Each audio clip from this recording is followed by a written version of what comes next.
Well, we continue to hear from viewers about political ads that are airing right here on Fox 11. And this evening, Fox 11 on Special Assignment takes a closer look at an ad that makes some big claims about how the state budget will impact state-provided health insurance.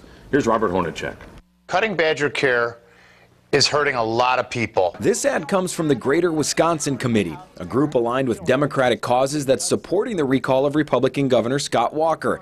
The ad focuses on cuts to the state's health programs for the poor. But there's one part of the ad that struck some of our viewers as a bit over the top.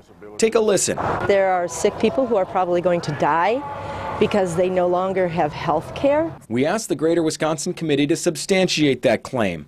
The group's executive director, Michelle McGroarty, declined our request for an interview, but in a statement said, quote, "When 65,000 people are threatened to lose their health care, most of whom are from the lowest socioeconomic groups, it is reasonable for someone to have an opinion that people could die by lacking health care."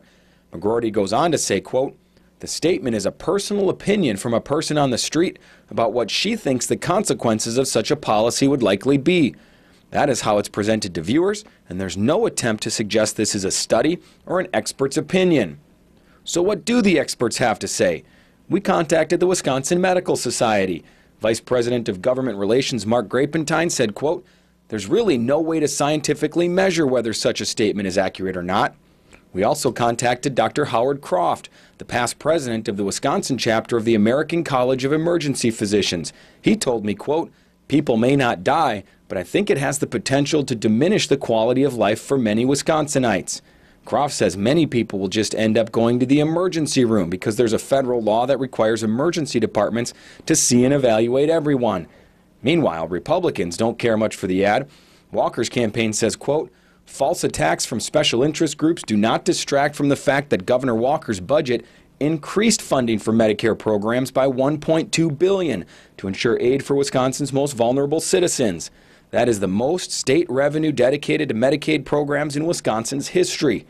While it is true that Walker's budget increased spending for Medicaid programs, it did not increase it enough to cover the program's expected growth. The Department of Health Services says to do that, the state would have had to spend $1.8 billion. To make up for the shortfall, the state proposed some changes to the programs, like increasing premiums and decreasing benefits." We'll continue to dig deeper into the ads on both sides throughout the recall campaign. And if you'd like to see some of our other stories, including our piece on some ads from the Walker campaign, go to our website, fox11online.com, and click on the Special Assignment tab.